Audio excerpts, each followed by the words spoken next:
Hi everyone, welcome to my channel. This reading is going to be for Virgo, Sun, Moon, Rising, and Venus. This is your February reading. I know it's the last day, but I feel like it's fitting because we just had a full moon in your sign. I'm going to actually record and post a full moon reading. I'm going to go back to that, I think. I may still also do them live. I don't know. We'll see. I'm kind of like just playing around, seeing how I feel. I'm seeing the Three of Cups. So I don't know why, like, because I almost like felt like a kind of birthday energy. And I literally, because I am behind on the channel, I literally planned to film the Aquarius bonus birthday reading right after this card, which is just interesting. Okay.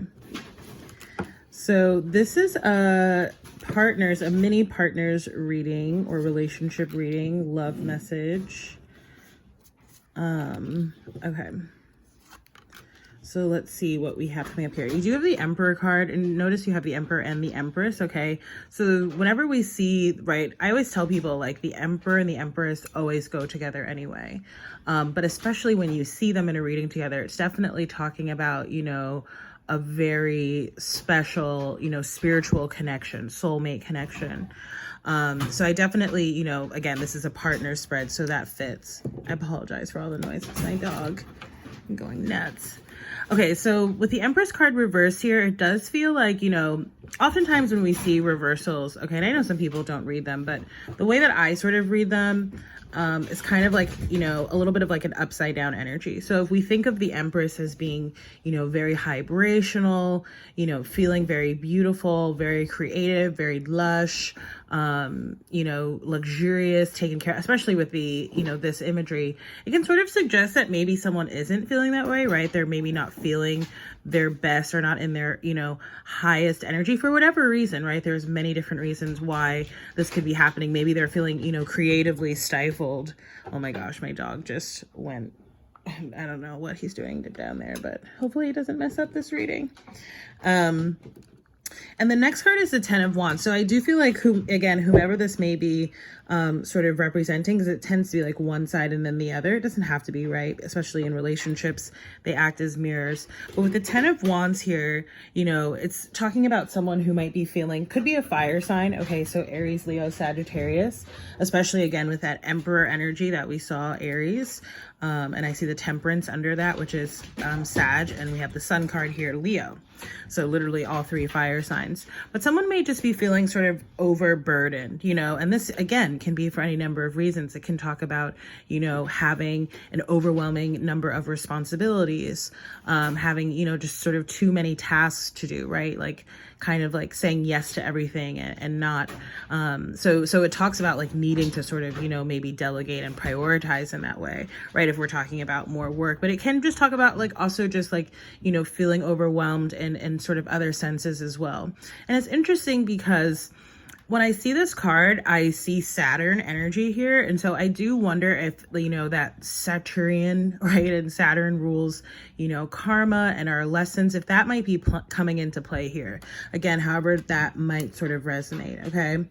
And then the Sun card reverse is showing up here. So again, it feels like someone's just like they're having trouble, you know, finding that spark, finding that light, finding that, you know, inner joy. And we all go through, you know, periods like this, and it will come back, you know. It could even, you know, for some people, this type of feeling like it's tied to the weather, right? If you live in a place that experiences seasonal changes, you know, I think it's real, you know, seasonal depression. Okay, so again, it can be like a culmination or a combination of different things. And for me, with this energy that I'm seeing sort of on this side, I really feel like, you know, it's about self-care. I wonder if there are themes maybe coming up, especially when we're talking about, again, a partnered connection. What am I trying to say? Like, you know, maybe it's issues of codependency, right? Where our value is wrapped up in how someone else sees us, right? And then therefore that challenges like our inherent sort of value and sense of worth. Okay. So the next card that's coming up again on the other side of the reading, Earth energy here. Virgo, is a Two of Pentacles reverse. And, you know, Two of Pentacles, of course, whenever we see the twos, we're talking about choices, decisions, right? This card to me is a card of, you know, needing to find or seeking to find kind of like balance. But, you know, similarly to like what I was describing on the other side, it does feel like there's difficulty here. And this can also talk about, you know, someone who is like maybe in a bit of a juggling kind of energy, right? Like they can't really decide what it is that they want. Okay. Because I'm getting that like maybe there's like a little bit of confusion, okay, in terms of this connection, possibly especially around the heart space. Okay. Which brings me to the next card, which is the Prince of Cups. I very strongly get Scorpio energy off of this Prince of Cups. So again, it can be, you know, it can signify sort of any water energy. Definitely, you know, to me, this card is just, you know, reconfirming that this is talking about, you know, likely anyway, matters of the heart, which, you know, that doesn't necessarily exclude work. Sometimes we're very passionate, right, about work or, you know, friendships or, you know, family things that are going on. I'm getting this energy too, sort of like a little bit of like separation. Okay. I'm just getting this energy where it's like someone, you know, it just feels like there's kind of like a very watchful energy in the air. And almost like watching, but okay. Oh, okay. The word is brooding, you know, like, which, yeah, like there's like this, it's like an implied kind of watching, right, with brooding, but like also there's like something sort of festering beneath the surface. Ow, and I just felt something weird on my hand. Almost like a Scorpio thing. That was weird. Yeah, I feel like someone is kind of like harboring that kind of energy, okay, for whatever reason. Almost like a little bit, again, like, you know, I don't know, but I don't know why I'm getting that, like, there may be things playing out. It's like related to like a sort of an astrological kind of karma, right? Like a lesson that you learn maybe through like some of your planetary placements, whatever it may be. Obviously that's going to be different for everyone, but it's almost like how to sort of, how to kind of like wield, I don't know if that's the right word, like your emotions or like, or I don't know, I keep wanting to say like wield, control, but that's not really it. It's almost like, you know, like not letting it get the better of you, right? Not letting it like overwhelm you here, right? Like almost like using it to your benefit, right? It's just a way of working with energy. Of course, easier said than done, but so the Seven of Cups here, right? This is what I was talking about in terms of, you know, maybe there's like a little bit of, you know, going back and forth, a little bit of confusion, okay, in a situation. I do, again, feel this energy of like movement, okay, or of like separation. And again, this kind of watching, it just feels like very related to the water, okay? Obviously, you know, again, take that water connection for whatever it may be. Obviously, it may be talking about signs, it can be talking about places, right? Obviously, when we're talking about water, the cups, we're talking about emotions, the heart space, okay?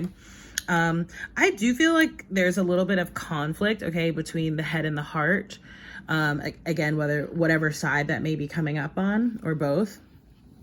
And the Death card here is the outcome. Okay, so the Death is Scorpio energy. You know, oftentimes death can talk about endings and new beginnings, right? But it could be talking about like, again, like the end of a cycle, the end of a way of being, the end of a karmic cycle there. Okay. Or maybe there are certain, you know, behaviors or ways of thinking that need to come to an end, right? But there definitely feels like there's a strong shift in the dynamic that's coming up. Okay. Whether, again, it's like a literal end or, you know, something else sort of ending or transpiring that sort of changes the energy, the dynamic of the situation. So let's get the romance angel for you, Virgo. I just saw let go of control issues, right? Wasn't I saying that earlier? What was that? I don't even know what I just did. Okay, so, and yeah, I'll do a full moon reading. I'm just trying to decide what kind of reading I want to do. I'm not sure yet, so gotta give that some thought.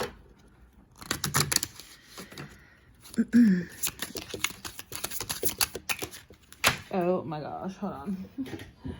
The card fell over. Or fell on the floor, rather. Okay. The card you got is make the effort. Great love is worth taking the steps you are guided to take.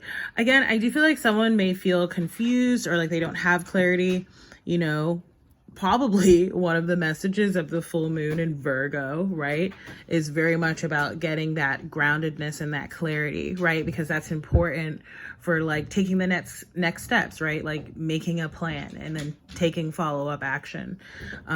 So yeah, because I actually did like meditate a little bit on like the full moon and Virgo energy, and the image that I saw, which I guess I'll talk about in the reading, hopefully I remember it, I gotta write it down, but was like talking about like a dangling carrot.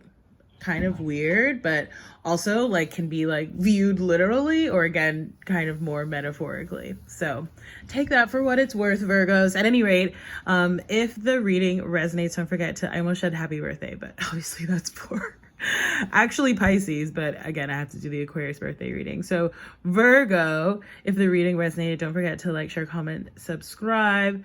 There are ways to support this channel, book a reading, everything's down below. And I look forward to seeing you on the next reading. Take care. Bye.